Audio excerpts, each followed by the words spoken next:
Hey guys, today I've got an unboxing video from SpeedCubeShop, so let's check out what's inside. So this unboxing contains a 7x7 and some puzzles that are more interesting to me than SpeedCubes, which is like other, shape mods and stuff like that. So let's just start with the 7x7. This is one that interests mostly SpeedCubers, obviously. This is because I didn't really own a Speed 7x7. Wow, these stickers look small. I mean, these parts look small. I don't even know how I'm gonna manage to turn that thing. It seems to be very, very small for a 7x7. The good thing is that it's the right size, to fit in your hand, but again, I think grabbing the layers, or at least the right layers, is going to be a challenge. I'm not that used to big speed cubes, so this is new for me. Wow, okay, it's actually quite reasonable for a big speed cube like that. It spins quite well. Let's just do like a real quick checkerboard pattern. Yeah, the central layers are slightly more difficult to turn.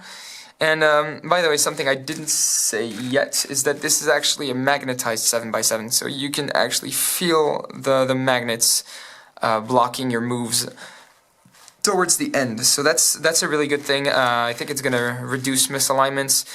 This is the Supernova WuJi M7x7. So it's, as I said many times before, I really like the Supernova series.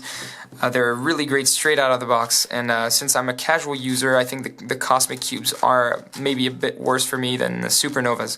So yeah, overall, let's just get a few turns on that. So middle layer turns are quite challenging because well, it kind of tends to misalign a bit. And it's actually quite stiff for now. I think that's just gonna get better with time, but again, I'm not surprised because the middle layer of a 7x7 has a lot of friction compared to the outermost layers, and I was surprised when I unboxed the 5x5 and 6x6 puzzles from SpeedCubeShop, because they didn't have that issue, and that's an issue that you should have on most higher order cubes. Let's see if I can get like 3x3 algorithms down on that 7x7. Okay, again, I'm not very used to those that size of layers and stuff like that. So it's kind of difficult for me to do a proper review on that. Nevertheless, I think it spins much better than any other 7x7 I've tried, but then again, I've only had the pleasure of trying the Shengshao 7x7 and the VCube 7. So I don't have a lot of experience with higher order speed cubes. All I know is that this is really smooth. It's really the same high level of quality that you have on other Supernova cubes, and I think it's a really nice thing. So yeah, I like that one. I'm just gonna get a solve on it off camera, so I get used to it a bit more, and I'll give you my thoughts at the end. So I've played with it a bit, and it turns out I broke my previous record by about 4 minutes already, so that's not bad. But then again, my previous record was like 17 minutes. So yeah, it's quite a good puzzle, I gotta say. And honestly, I'm surprised that it was so inexpensive. It was $70, but like, magnetizing a 7x7 is crazy to me. Like, it must take hours upon hours, and I don't even know like why the price is so low, considering it's still expensive for a regular like a regular person, but it's a good competition item, and I think that's a really good thing. So yeah, and it's definitely worth the price, even though it's maybe a bit expensive. So if you're a competitor, it's probably a good idea to get one. Otherwise, honestly, just as it is, the mechanism for this puzzle is really good, really stable. I barely had any lockups, any pops at all. I didn't have any pops. So yeah, a really good 7x7. So that is probably one of the last reviews I'm ever gonna do about a speed cube, because I think I'm not qualified enough for that. I'm much more qualified to review non-WCA puzzles, because they're much more original, and that's what I'm into. So let's move on to the second puzzle. I'm gonna have 4 puzzles in this unboxing. So this one is the It's actually, they call it like the Lan 12-axis dodecahedron. It's actually a knockoff of one of Oscar's designs. So well, the thing is, they did give well, it's not really a knockoff considering they struck a deal with him. So that's a good thing. Yeah, basically what this is it's a fudged, well, for those who don't know what fudged means, it's like it's supposed to jumble, but it doesn't because it was shapeshifted, kind of. It's a bit difficult to explain, but for example, here, plus it's been bandaged. Like this is exactly like a helicopter cube. It's basically a face-turning rhombic dodecahedron, and this shouldn't be possible here because this part isn't supposed to exist. In its natural geometry, this part isn't split from the rest. Otherwise, you would be able to see a cut right there. And it's not the case. So this is actually a really interesting design. I've always liked that one. It's very well thought up, and I really like the originality of that design. Plus, I've always wanted to have a mass-produced face-turning rhombic dodecahedron, and this is the first one. So I think that's really great. Even though technically the helicopter cube is already a face-turning rhombic dodecahedron, it's not really in the shape of a rhombic dodecahedron. Well, technically this one isn't either, like they're missing tips, but maybe that's for another time. So this is just like a helicopter cube. I think it spins quite well. It's really good. I'm glad that I have like another jumbling puzzle. As you can see here, for example, like I've completed a turn in the sense that you can still turn it, but here you can't turn the white face anymore. So any mass-produced jumbling puzzle is a nice puzzle for me, so that's great. So yeah, I know the quality is great, and I think this solve is going to be really fun. I guess you could kind of reuse 3x3 algorithms sometimes, maybe to pair up these corners, sort of corners, with their adjacent edge. Just to give you an idea of how to solve it, I'm not going to explain in detail, but technically you would need to pair up these edges with these corners, and then solve it like a helicopter cube with these single corners as corners, and these pairs of two parts as helicopter cube edges. That's how it works. So yeah, let's move on to the next puzzle. This one's really fun, so I really like it, and I'm looking forward to solving it. Now the next one, it's just a simple shape mod of a Dino cube, and I really like the Dino cube and the Dino cube shape mods. For those who watch my channel, you probably saw the Mercedes tetrahedron already. It's the same mechanism as this puzzle, and this is, damaged. This is damaged. This is the hardcopter from Lan. Okay, it's not that damaged. You can barely see the damage anymore. So, what it is, it's, well, simply a Dino cube shape mod, and there's this cut on the face. And if you turn it, you see that it's basically you draw like a heart on the face and you just revolve it around the axis, and this is the cut that you would see here. So it's a mechanism, it's the type of mechanism that I've already used.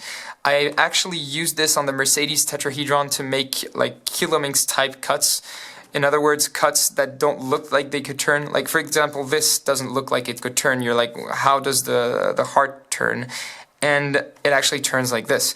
So it doesn't look like it's functional, but it is, and that's a really good thing. So let's just see.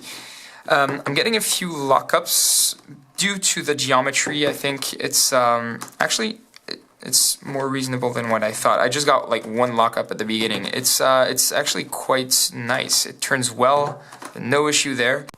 So there's one thing that this puzzle has that the Dino cube doesn't have, and that's visible corners. So it's actually going to make the solve harder. So let me explain why I'm saying that. It's that the Dino cube has multiple solved positions, multiple possible solves.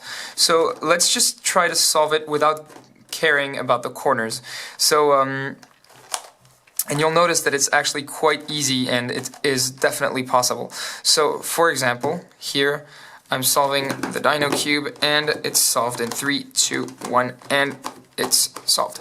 Okay, so I've got the white face here, blue, orange, red, green, and yellow. So the Dino cube is solved, but not with visible corners. So technically the visible corners make it more difficult because there's only one possible solution. Here, you've got multiple ones. For example, as you can see, the white is solved on top, and the blue is in front, and the orange is on the left. Now if I do this,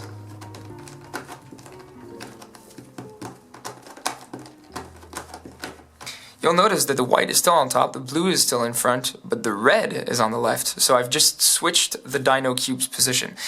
Now let's solve it knowing that it has only one possible solution. So first you need to position the edges on their corresponding center. And that is something that you didn't necessarily have to do with the Dino cube. So I guess that's a good thing, because that makes the solve harder and therefore more interesting.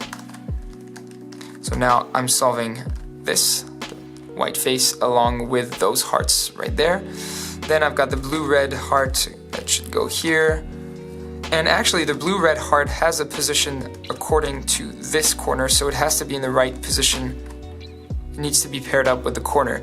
So that's something I need to be careful with. Alright, so there's this one that's red and green, and this one is orange and blue, so it has to go here, and this one is already solved. So all that's left is, oh, nice pattern. All that's left is to solve the last 4 parts, and that's just like 2-3 cycles that you have to do, and that's quite easy. So it's easy to solve. You can't really play with it for more than like 5 minutes, because these parts actually hurt when you're turning it, so that's too bad, but it's kind of unavoidable. So yeah, I like that one. And the last one is the one I've been waiting for such a long time. I wanted to buy it a long time ago, but the thing is, I didn't really buy it because I didn't have, I didn't have the time. Christy, get out of the way. I didn't really have the time, and I didn't really remember that I wanted it. So so now that I saw that it was on SpeedCubeShop, I figured, you know what, it's the perfect time to buy puzzles. And so what this is a hybrid between a helicopter cube, a curvy copter actually, and a dino cube, a curvy dino cube. So that is probably one of the most difficult mass-produced puzzles to solve. I haven't tried it, so I can't say, but I think this is going to be quite difficult, because when you turn one part, you have 1, 2, 3, 4, 5, 6, 7, well, 1, 2, 3, 4, 5, 6 times 3, 18, 19 parts that turn here. And when you do that turn, you've got another 5, 15. So you've got either 19 or 15 turning parts at every turn, and that's a lot. And therefore, I think that doing some algorithms might screw up some other algorithms. The good thing, though, is that you got some easy 3 cycles, so maybe it's not going to be as hard as I thought, because you can 3 cycle these pedals. So it might be easy, might be hard. I will probably make a solving video about it, because I think it's going to be really interesting. So so yeah, these were all the puzzles that I got. One last thing, this one is kind of loose. It feels a bit, I don't know, it feels like it's going to lock up a lot due to that looseness, but I'm not surprised, because the mechanism is actually quite complex, I guess. It should be quite complex, because it's a hybrid puzzle, and hybrid puzzles, especially those that have cuts that are deeper than the adjacent center, like this for example, are slightly more complex usually. And I'm looking inside and I can see a shell's mechanism, so definitely this puzzle should be more more stable, but more loose / bad turning than other mass-produced puzzles. But I guess we'll see that in the solving video. So yeah, thanks for watching, guys. I hope you like these puzzles. I've put links in the description if you want to buy them. And from now on, I will be making more reviews of non-WCA puzzles from SpeedCubeShop. So yeah, if you want to see more, please let me know. I'm always interested in getting your thoughts on my videos. And yeah, I'll see you next time.